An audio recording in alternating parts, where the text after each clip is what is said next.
오늘은 베드로전서 3장 18절에서 22절까지 말씀인데요.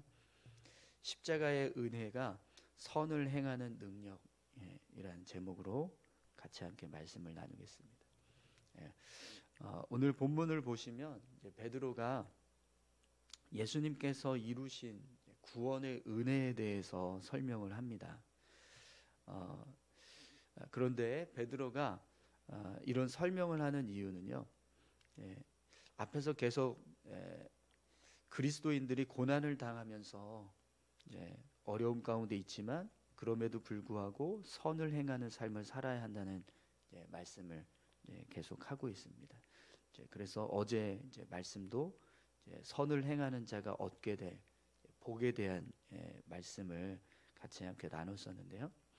계속해서 선을 이루어야 하는 삶을 살아가야 된다라는 말씀을 하는데, 오늘 이 본문의 말씀은 우리가 선을 행하면서 삶을 살아갈 때 예수님을 바라보면 선을 행하는 삶을 살 수 있는 능력을 얻게 된다라는 의미입니다. 예수님이 선을 행하면서 고난당하셨던 모습의 모델이시기 때문에 그런 예수님을 바라보면서 우리가 삶을 살아가면 결국에는 우리도 선을 행하는 삶을 온전히 살아갈 수 있다. 이런 의미에서 오늘 베드로가 예수님께서 이루신 구원의 은혜가 우리에게 주는 유익이 무엇인가를 설명을 합니다. 여러분, 예수님이야말로 우리가 선을 행할 수 있는 삶의 능력이 되시는 줄 믿습니다. 우리가 예수님을 바라보면 또 예수님께서 이루신 구원의 은혜들을 생각하면 믿음의 삶을 살아갈 수 있는 힘을 얻고 또 베드로처럼 선을 행하면서 살 수 있는 어떤 능력을 얻게 된다라고 말씀을 하는 거죠.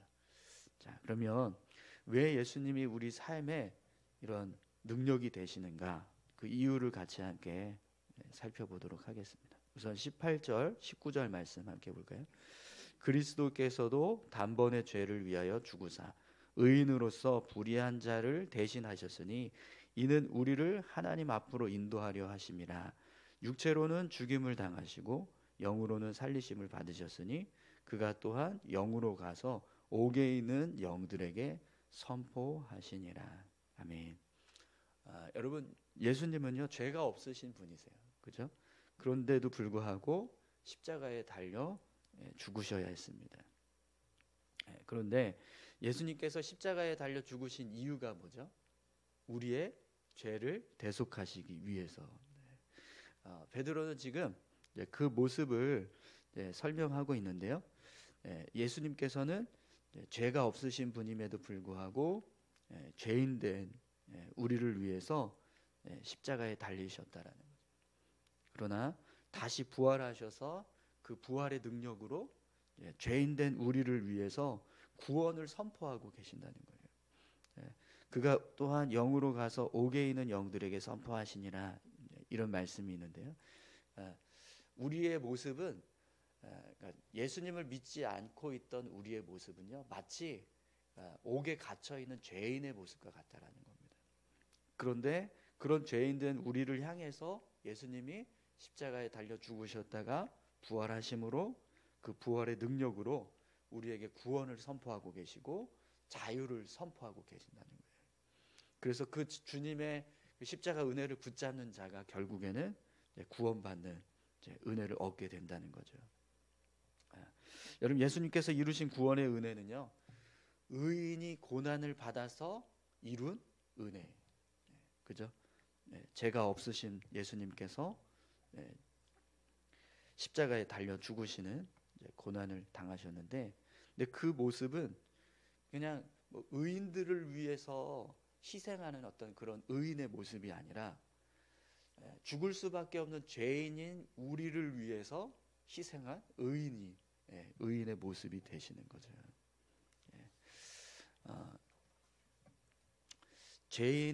의인을 위해서, 그러니까 우리가 선하게 생각하고 또 우리와 관계가 있고 또 우리 삶에서 나에게 도움을 주고 그런 사람들을 위해서 내가 선을 행하고 또 희생하고 섬기는 일을 하는 것은 어려운 일이 아닙니다. 그죠?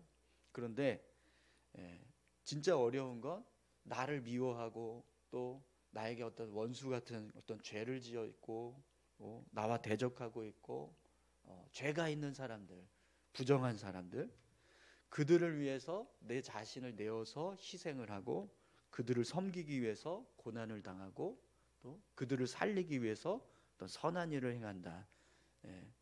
그 모습은 쉽지 않습니다. 어려운 일인 거죠. 그런데 예수님께서 바로 이제 그런 구원의 은혜를 이루셨다라는 거예요. 그래서 의인이 죄인들을 구원하시기 위해서 고난을 받으시면서까지 선을 행하셨던 그 모습, 그 모습이 우리가 받은 구원의 은혜라는 거죠. 그럼 여러분, 우리가 받은 구원의 은혜가 그런 은혜라면 우리는 어떻게 살아야 하냐라는 거예요. 그럴 때 베드로는 우리 역시 예수님께서 고난 당하셨던 그 모습, 선을 이루기 위해서 고난을 선택하셨던 그 모습처럼 우리도 그렇게 삶을 살아가야 한다는 걸 말씀하는 거죠. 여러분, 예수님께서 고난 당하시면서까지 선을 행하셨던 어떤 삶의 모범이 되십니다. 그 모범을 따라서 우리가 삶을 살아가야 될 줄로 믿습니다. 우리가 받은 은혜 자체가요, 고난을 통해서 얻은 구원의 은혜입니다. 그런 은혜를 힘입어서 우리가 삶을 살아갈 때 우리 역시 예수님처럼 선을 이루기 위해서 힘쓰는 믿음의 삶을 살아가야 될 줄로 믿습니다. 오늘 저와 여러분들이 그렇게 예수님이 걸어가셨던 그 고난의 길 본받아서 고난이 있더라도 선을 이루기 위해서 힘쓰는 믿음의 삶을 살아가시기를 축원합니다. 또 오늘 본문 말씀을 보면 이제 베드로가요, 예수님께서 행하신 이 구원의 은혜가 노아 홍수의 사건과 연관이 있다라고 설명을 합니다. 20절에서 21절 말씀을 한번 보시죠. 그들은 전에 노아의 날 방주를 준비할 동안 하나님이 오래 참고 기다리실 때에 복종하지 아니하던 자들이라. 방주에서 물로 말미암아 구원을 얻은 자가 몇 명뿐이니 겨우 8명이라. 물은 예수 그리스도께서 부활하심으로 말미암아 이제 너희를 구원하는 편이 곧 세례라. 이는 육체의 더러운 것을 제하여 버림이 아니요 하나님을 향한 선한 양심의 간군이라. 아멘. 지금 이 말씀을 보시면 이제 노아의 방주 사건, 이제 홍수 사건, 그 홍수 사건과 예수님을 믿고 세례를 받는 그 세례의 모습이 이제 똑같은 의미를 가지고 있다라는 걸 지금 설명해 주는 겁니다. 여러분, 창세기 6장에 보면 하나님께서 세상을 물로 심판하신 사건이 나옵니다. 그때 하나님이 노아에게 방주를 지으라고 말씀을 하셨죠. 그래서 노아가 방주를 짓는데 얼마나 걸렸죠? 120년 동안 방주를 지었어요. 그런데도 불구하고 노아가 방주를 짓는 동안 그 방주에 나오려고 하는 사람이 노아의 가족 말고는 아무도 없었어요. 그래서 결국에는 모든 사람들이 다, 이 땅에는 모든 육축들이 다 죽었다라고 그렇게 성경은 기록합니다. 그런데 예수님의 십자가의 은혜가 바로 노아의 이 방주와 같은 역할을 한다는 거예요. 예수님께서 십자가에 달려 죽으심으로 우리의 죄를 사하시고 부활하심으로 우리를 구원하시는 생명의 은혜를 얻게 하십니다. 그걸 믿고 예수님의 이름으로 세례를 받는 자는 구원을 받는 거예요. 그죠? 이제 방주에 노아가 방주를 만들었을 때 이 방주가 하나님의 심판에서 우리를 구원하시는 어떤 그런 이제 생명이 된다. 이걸 믿고 방주로 나오면 사는 겁니다. 그런데 그걸 믿지 못하면 이제 하나님의 심판 가운데 놓여지게 되는 거죠. 그것처럼 예수님의 십자가 은혜도 똑같습니다. 예수님의 십자가 은혜를 믿고 예수님의 이름으로 세례를 받는 자에게는 구원이 임하지만 그렇지 않으면 심판이 임하는 거예요.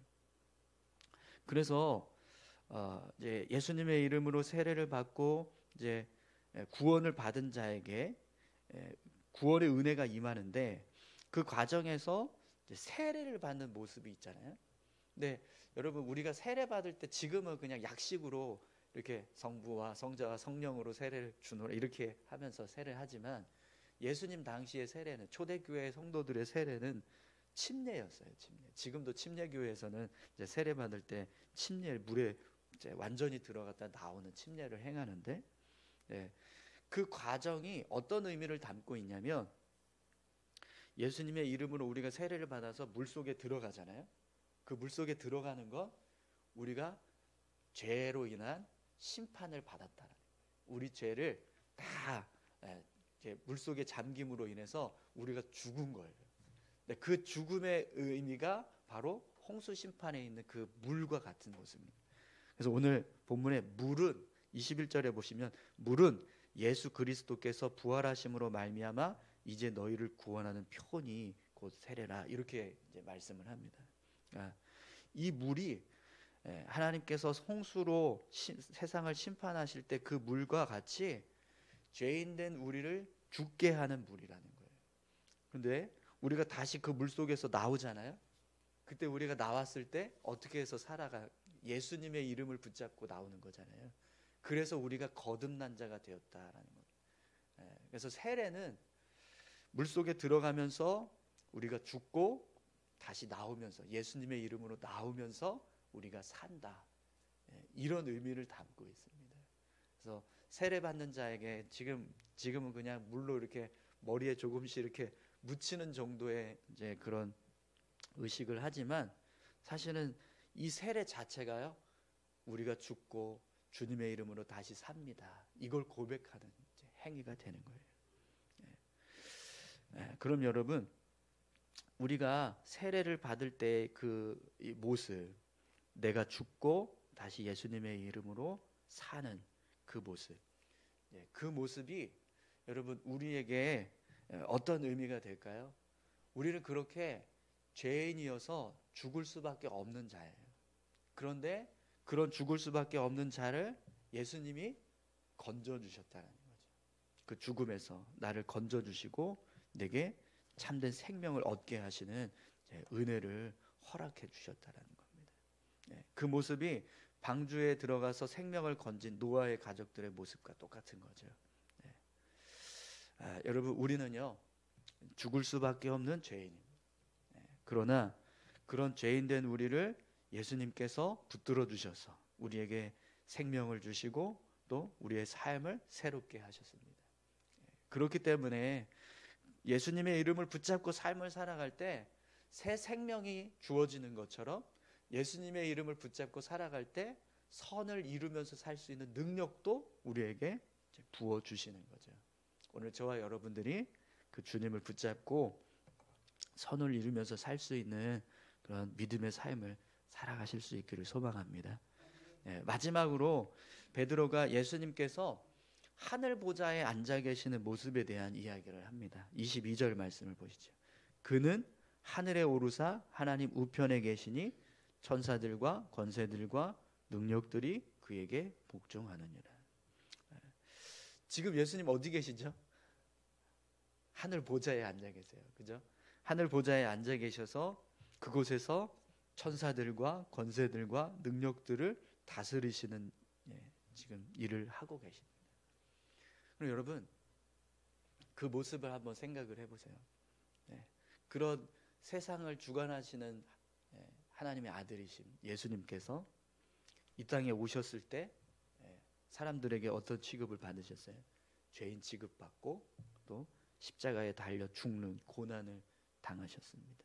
하늘 보좌에서 천군 천사들을 다스리면서 세상을 주관하시는 왕인데, 그 왕이 우리를 위해서 이 땅에 인간의 몸으로 오셨고 또 사람들에게 죄인 취급을 받고 고난을 당하셔서 십자가에 달리시는 그런 고통까지 견디셔야 돼요. 여러분, 왜 하나님이 그렇게 예수님을 그런 십자가의 고난을 당하게 하시는 일을 하셔야 했을까요? 하늘 보좌에서 천군 천사 다스리시면서 세상을 주관하시고 계시는 분이 왜 굳이 이 땅에 인간의 몸으로 오셔서 십자가에 고난 당하시면서 죄인 취급 받으시면서까지 그런 삶을 사셔야 하셨습니까? 우리를 사랑하시기 때문입니다. 우리를 죄에서 건지시고 다시 살리시기 위해서 그런 일을 하셨다라는 거예요. 그래서 여러분, 지금 예수님이 하늘 보좌에서 천군 천사를 다스리고 계시는 그 모습은요, 우리가 삶을 살아갈 때 믿음의 삶을 살아가야 할 이유, 우리가 주님을 위해서 우리의 삶을 온전히 내어드려야 할 이유가 됩니다. 그렇죠? 우리에게는요, 이런 분이 우리를 대신해서 십자가도 지고 죽음도 당하시고 그렇게 우리를 대신해서 그런 일을 하실 만한 사실 가치가 없는 사람들이에요. 우리야 그냥 이 땅에서 사니까 우리가 서로 존귀하고 생명이 중요한데, 사람의 생명이 얼마나 중요하냐, 천하보다 중요하다라고 이야기하지만 예수님이 보실 때 우리 인간은요, 그냥 창조주가 만든 피조물일 뿐입니다. 그런데도 불구하고 그 피조물인 인간을 살리시기 위해서 예수님께서 그런 하늘 보좌를 버리고 이 땅에 오셨어요. 그리고 천군 천사를 다스리고 세상을 주관하시는 권세와 능력이 있으신데도 불구하고 사람들에게 죄인 취급당하시고 십자가에 달리셨습니다. 그때 예수님은요, 한마디만 하면 그 십자가를 달리게 했던 모든 사람들을 다 쓸어버리실 수 있는 분이세요. 그런데도 불구하고 그런 일을 하지 않고 끝까지 십자가를 지셨어요. 그 이유는요, 우리를 살리시기 위해서라는 거죠. 그러니까 지금 예수님께서 하늘 보좌에 앉아서 천군 천사를 다스리시고 세상을 주관하시는 분이라는 사실을 보고 있는 우리는요, 정말 그냥 주님을 위해서 삶을 내어드려야만 하는 이유가 되는 겁니다. 여러분, 우리가 받은 구원의 은혜는 정말 헤아릴 수 없는 놀라운 은혜입니다. 그래서 우리가 뭐 이제 바다를 먹물 삼고 하늘을 두루마리 삼아도 다 기록할 수 없다라고 하는 그런 고백을 하는 이유가 바로 여기에 있습니다. 도저히 예수님은 이 땅에 오실 수 없는 분이세요. 그리고 사람들에게 죄인 취급을 받을 수 없는 분이세요. 그런데도 불구하고 그분이 우리를 위해서 그런 일을 행하셨다는 거예요. 그러니까 그걸 생각하면 우리가 그 은혜에 감사할 수밖에 없고, 또 그 은혜에 따라서 믿음의 삶을 살 수밖에 없는 거죠. 오늘 저와 여러분들에게 그런 은혜에 대한 감사함이 있고, 또 그 은혜를 위해서 우리도 믿음의 삶을 살아가는 그런 귀한 모습들이 있기를 소망합니다. 베드로가 그래서 이제 예수님께서 하늘 보좌에 앉아서 천사들과 권세들과 능력들을 다스리고 계시는 그 모습에 대해서 이야기합니다.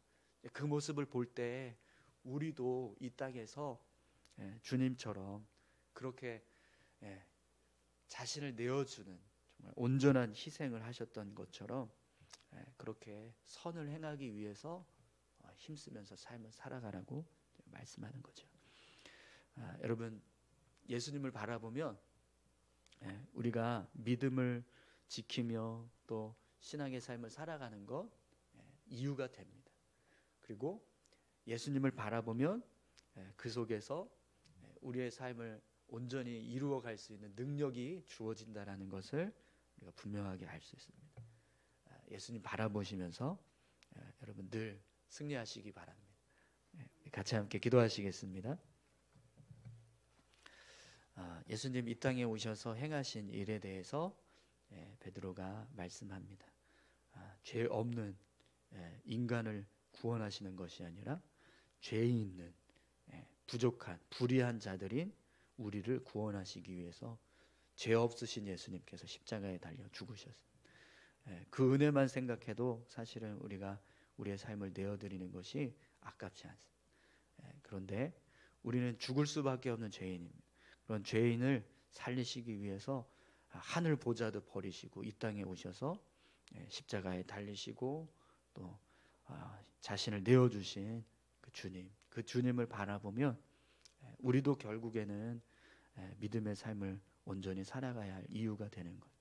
오늘 저와 여러분들이 예수님 바라보시면서 선한 삶을 살아가는 것, 아무리 고난이 있더라도 어려움이 있더라도 내가 주님처럼, 주님도 우리에게 그런 은혜 주셨는데 우리도 그렇게 살아야지, 이런 믿음의 고백을 가지고 삶을 살아가는 자 되게 해달라고 우리 다 같이 함께 기도하셨으면 좋겠습니다. 함께 기도하시겠습니다. 아버지 하나님, 감사합니다. 하나님, 우리의 삶에